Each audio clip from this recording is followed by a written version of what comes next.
Hello all, and welcome back to part two of our Spring Clean Mini-Masterclass. For those of you that are watching on the same day of broadcast, we have a happy Good Friday to you.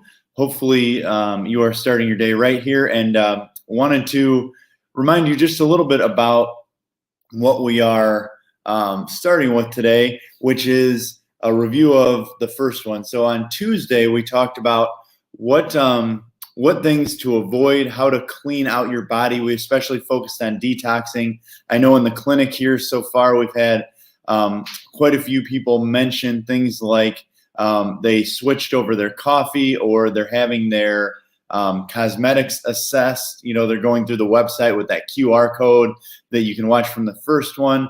But I'd love to know. So for those of you that are making a change, which is so much more important than just having the information itself, I would love to know what change or what action step you're making. I'd love to see you just post it in the comments here. But what are you doing to make sure that you are a healthier version of yourself? Because the theme for this masterclass is exit conventional. And Good Friday maybe is the perfect day to finish or to think about for those of you that observe Good Friday, to exit conventional, to remember who and whose you are, things like that. So there's a million little taglines, but ultimately owning and being responsible for your health, making positive action steps, thinking on how you can be the best version of you. So we're going to go through just a few things here this morning. It's going to be a little shorter than the first one, but when we talk about spring clean, I think spring clean, we often think about like getting the cleaning products out of your house, or cleaning things that are dirty, or, detoxing stuff out of your body. But, I'll tell you, a huge component of being healthy is to, clean out your mind.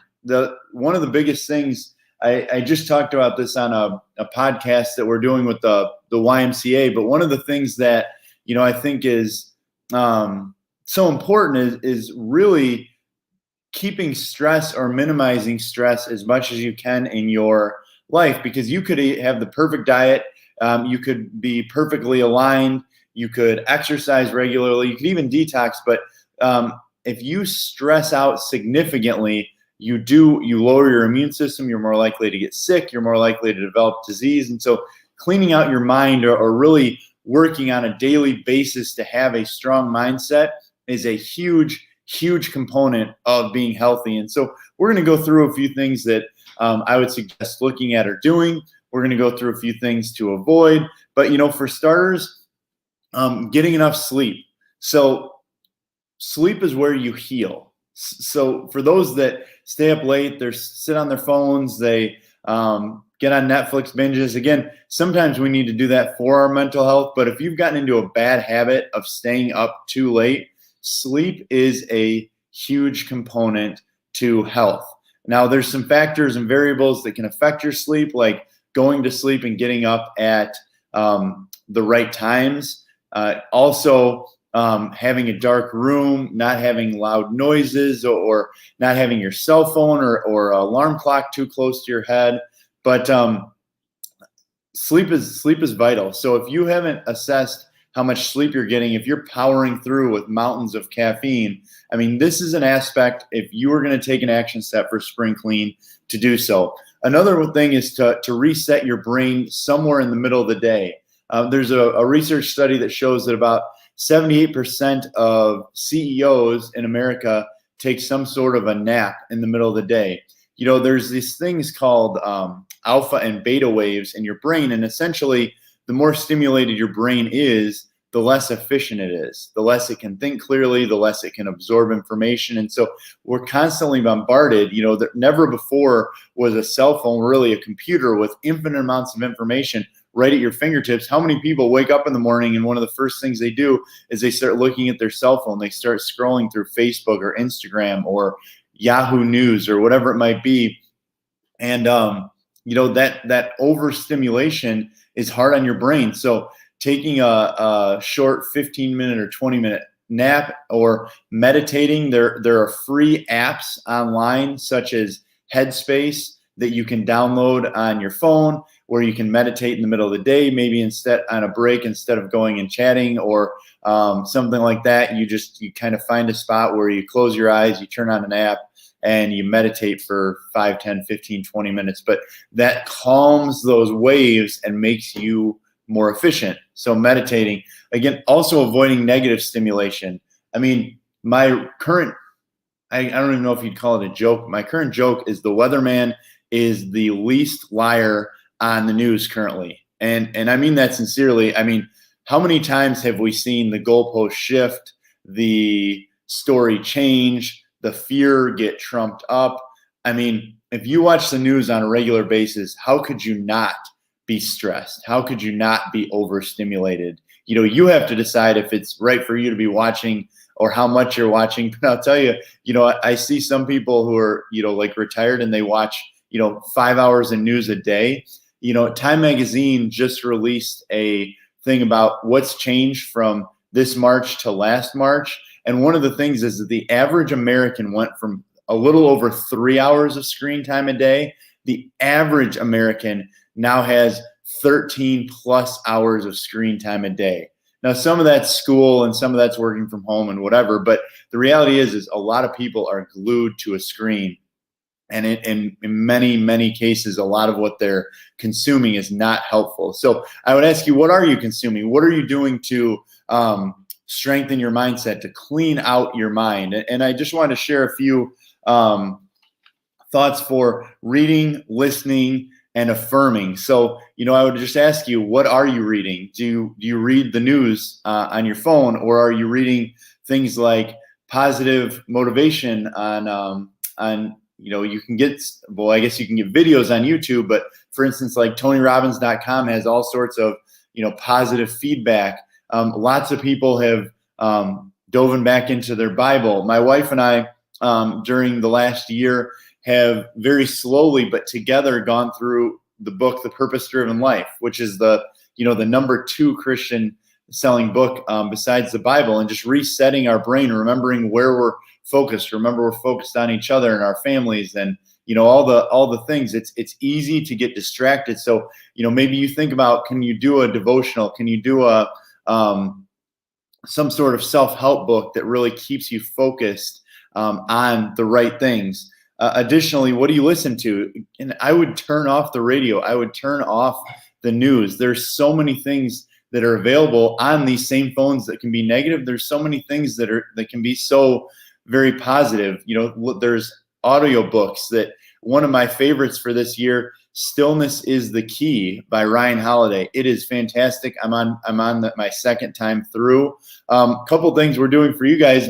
Our staff, we're reading the book, The Go-Giver, fantastic book. The Go-Giver Leader is a good follow. There's just a lot of stuff that you can focus on with audiobooks. You can also, there are constantly podcasts about mindset, about things you can do for your health. And a lot of this stuff is free. I love typing in on YouTube motivation. There's some great Will Smith, Denzel Washington, Kobe Bryant, depending on what your cup of tea is for that, like who you like to listen to. There's so much stuff. Jim Rohn, I know Dr. Alex loves Jim Rohn. I'm a big Jim Rohn fan, the mentor of Tony Robbins. Just really, it's completely outside this current generation or this current crisis, and yet the message remains applicable. So what are you listening to, and then what are you affirming? If you're not familiar with affirmations, I would so strongly encourage you to, type in how to do affirmations online. But I can tell you, every single time I drive to the clinic, I say a daily affirmation about, who I am, who I'm becoming, who I'm focused on, how healthy I am. I'm happy, healthy, wealthy, strong, beautiful, passionate warrior. I'm kind, I'm charismatic, I'm dynamic. What are you saying to yourself?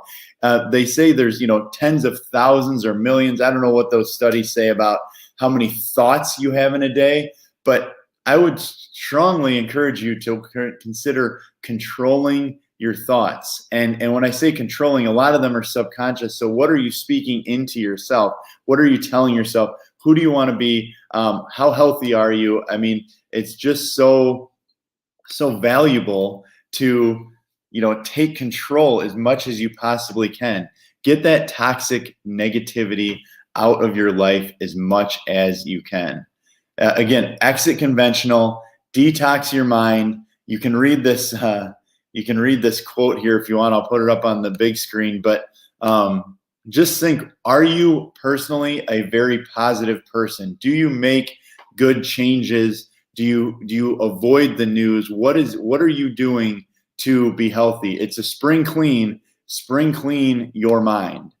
Now, moving on here, what are some ways to get toxins out of your body?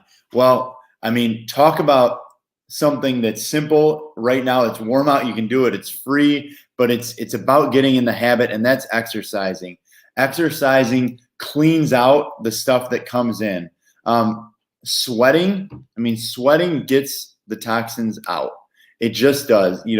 Whether you do it in a sauna, whether you do it in a workout. But what I would encourage you to do when you're spring cleaning is not just go for a walk, but walk fast enough that you get out of breath and you start to sweat. Don't just get on the elliptical and do the mountain program where over periods of time and intervals, it really causes you to sweat. I personally love playing basketball. I mean, get that sweat out of you. And so there's, a few other benefits that I think are important to talk about. And I say important because I hear about it in the clinic all the time. People will say, my doctor can't figure out why my feet are swollen. My doctor can't figure it out. I have to wear compression sleeves, or, I have to do this, or I have to do that. And I'm on this water pill. I'm on this blood pressure drug. I'm on this, whether you have to be on it or not. I don't know. That's I'm speaking to any individual person right now. But here's the thing. Think about your philosophy. What is the cause of your feet swelling? Well, often there's mineral imbalances from eating poorly or putting, poor things in your body. And so that's called extracellular fluid. And so it causes swelling. But here's the simplest thing. It's not a lack of a drug that causes your feet to swell. It's a lack of strength of your muscles. And again, think about if you needed to curl 50 pounds and your biceps are only strong enough to curl 30, you're not going to curl 50. Just like this, your heart and your arteries are muscles, your veins are not. So when you're sitting or standing due to gravity, the strength of your heart and the strength of your arteries are what cause your body's ability to pump fluid from your heart all the way through your body, down through your feet. And then that pressure has to pump the fluid back up through your arteries, through your veins, which don't have muscles. So if you don't have the strength because you haven't been exercising, or you're super inflamed because you're eating sugar and bad fats and you're consuming lots of medications, which are toxic, you may have swelling in your feet, but it's not the lack of the drug that really makes you healthy. So spring clean your body by strengthening your heart, strengthen those muscles.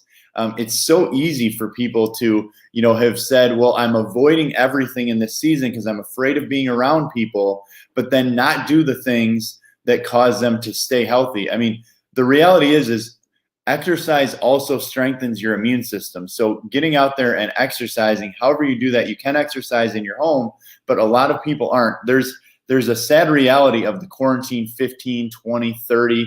I see it not just in the clinic, but being back on the basketball court here, there's guys that are like, oh man, I put on 30, didn't run for a year. Well, I mean, they're certainly worse off a year from now by not running. They're certainly worse off for not staying in shape. Those things make a big difference in your health, and sweating and exercising cleans out your body. Another thing with exercise is lungs. Just simply breathing, getting clean air, turning over the dead air in your lungs, causing your lungs to have to expand and contract. When I hear people say, which I've had several over the last year, say, I got diagnosed with COPD or emphysema and I don't even smoke. And they're offended like it's bad luck. And then when I ask, when's the last time you got out of breath exercising? There's so far 100% of the time, this very awkward silence. And so think about this. it's your responsibility to maintain your health. It's your responsibility to get in a routine that causes you to live and feel better, that causes you to be healthy. It's nobody else's responsibility except your own to do that. So for some of you, I'm sure I've had people say, like, they're cheering this on. For some people, it's a little bit of a harsh reality. This is not meant to be personal into any person, which is why I think it's good that it's online. But there is the reality of take responsibility for your health. Please, please, please make one or multiple action steps if you know you're not in the level of health that you want to live and feel better, to be better for your family, to be better for your children, to be better for your spouse, to be better for God, to be better for whoever it is that you really would motivate you to be the fun grandma, to be the fun uncle, to be the dad who can get on the floor and do anything, to be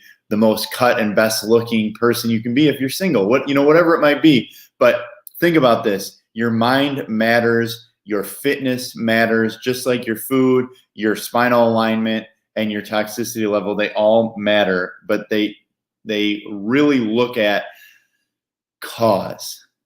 Health is based on function. The better your body can function, the healthier you are. The better your car can function, the healthier it is. I mean, it's a simple concept, and yet it's often ignored. And again, the media is not talking about health right now. I mean, there have been studies since all the way in last March and April that show the things that you can do dietarily, the things that you can take, like vitamin D, I mean, this has been out for a full year, and the reality is it's just not being reported. It's not exciting. Maybe, I don't know if people don't want to hear about it, or if it's just what you can make your own opinion about this, but how does your body function? And that goes back to your neurology. When we think about neurology, the underlying your brain controls absolutely every function in your body. And it also protects you. It sends messages down your spinal cord, out your nerves, to every cell, organ, and tissue in your body. And then they send signals back, and that's how your body heals. Your nerve system is what controls function. And, I think about, like, if your body is functioning at its highest capacity, what can't you heal from? Think about that. What can't you heal from? Just a few examples from this week. I can't tell you how many times I adjusted somebody's neck and they said, it's amazing how every time my neck gets adjusted, my sinus is clear. For those of you that are fighting allergies right now, it's amazing how many times I'll adjust a child who's constipated and they'll have to run to the bathroom in the clinic. We've had 3 children in the last month come in for bedwetting or not being able to potty train, and we find a problem in their tailbone, and their parents feel like that's what did it. It made the turn. But your nerve system also helps your body detox. When I talk about sinuses clearing, it's help getting the junk out. It helps you more able to handle the toxins coming in. There's a reason why one person can drink Coca-Cola and smoke cigarettes and drink alcohol and eat McDonald's every day and live to 95, and another one does things very well, tries to eat healthy, exercise, and they live to 55. I mean, there's something in their body, and your neurology is a huge component. So if you don't regularly get your neurology assessed, that may be a key component in this Spring Clean Masterclass for you. It helps your body flush. So as we talk about action steps, think about if you personally believe that your body is a self-healing, self-regulating mechanism. Because ultimately, when I get asked, like, should I do this? Should I do that? Should I take this? You know what I'm talking about? Should I take this drug? I always have to say, first of all, it goes back to your philosophy. What are you doing to trust your body's innate ability to heal? What are you doing to get to the root cause? And so if you're watching right now and you've never had your spine assessed, I'm just going to tell you the best thing to do is make an appointment. Make an appointment. If you don't get your children adjusted, make an appointment. If you're getting adjusted and your spouse does not, a huge way to heal is to be assessed. It just is. And for those of you, which many of you are that are watching this today, have been coming to the clinic for a long time and are in a maintenance schedule and this is just, preaching to the choir, essentially. The integrative clinic that's now been open since last August, think about what else could you, if you're on a bunch of medication, medication is the #1 toxin consumed in America. I'm not saying not to take the medication, but what I am saying is, what if you could get healthy enough that you didn't need it, that your body didn't require? What if your insulin sensitivity could get down and you didn't need the metformin? What if your cholesterol could get regulated and you didn't need the cholesterol drug? What if the cholesterol drug's the thing that's going to kill you? And so in our integrative clinic, first of all, we have assessments that are follow AMA guidelines. We do full primary care. But also we actually have staff that's trained way beyond just looking at what's the, oh, you have this number, take this drug. For instance, lots of people end up on high blood pressure medication when they go to the ER. Now, think about this. When you go to the emergency room, you're either in a ton of pain, which raises your blood pressure, or a ton of stress, which raises your blood pressure, or both. And people frequently go to the emergency room, get diagnosed with high blood pressure, and are told to take a pill for the rest of their life. It is never looking at the root cause or the other factors. Now, that's not in all cases, but that happens a lot. And so simply being assessed could change your life. Additionally, we have all sorts of advanced testing that's not done in the traditional medical systems. For instance, one of the labs that we use can do two things that are way above what the traditional approach is in a primary care facility. Number one, when you have your heart health assessed, one of the labs that we use can break down your cholesterol, not just in HDL and LDL, but it can break down the different types of LDL. And there's one specific type of LDL that makes you most likely to have a heart attack. And so if you have that, we know that you might need a medication, or you're in the most serious need of lifestyle intervention. But additionally, we can actually check the genetic factors to see if you would respond well to a statin, or if you wouldn't, or if it would be harmful to you. And odds are your doctor is not checking that before they put you on a drug. We additionally will take extra time to look at your supplements. So what if you could take a supplement that would help you manage your blood pressure better? So I'm using blood pressure and cholesterol as examples here, but one of the things in America, people are chronically deficient in magnesium. Magnesium deficiency can cause tension in your muscles, can affect your sleep, can cause muscle pain. But remember, like we talked about just a few moments ago, your heart and your arteries are muscles. What if they're staying too hard or too stiff? Well, that would cause high blood pressure. What if that's the missing link? And what if we tested your magnesium? You started taking magnesium, your muscles and your arteries relaxed, and you didn't need to be on a blood pressure pill. The what ifs are amazing. The what ifs are different. And so, if you need to be assessed, you can direct message us. You can email me. You can contact the clinic at 779-423-2044, 779-423-2044. And you can request an appointment with nurse practitioner Abby, who can take you through an entire integrative approach.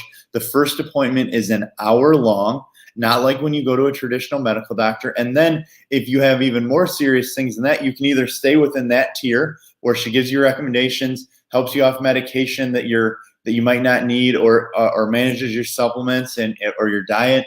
But we also have additional programs, like we have an ability to through a test called the NutriVal, to look at your gut biome. We can look at your fatty acid ratios. We can look at if you're deficient in certain things, or if you're heavy metal toxic. And even some of that now, some of it can be billed through the insurance, which is something we've never been able to do before. On top of that, we have things for leaky gut, for people who are dealing with depression, anxiety, bloating, acid reflux, all the heart stuff I talked about. We have programs for parasite cleansing. We have programs for stress. And so when you go through that initial assessment, she can talk you through all the different things. But if you're not doing that, you could be missing a huge level of health and a way to clean out your body. So, in conclusion here, I would love to know what action steps you've either already taken or are taking. I'd love for you to post those in the comments as you watch this. The last word is matters. So the last word in the 2-part mini masterclass is matters.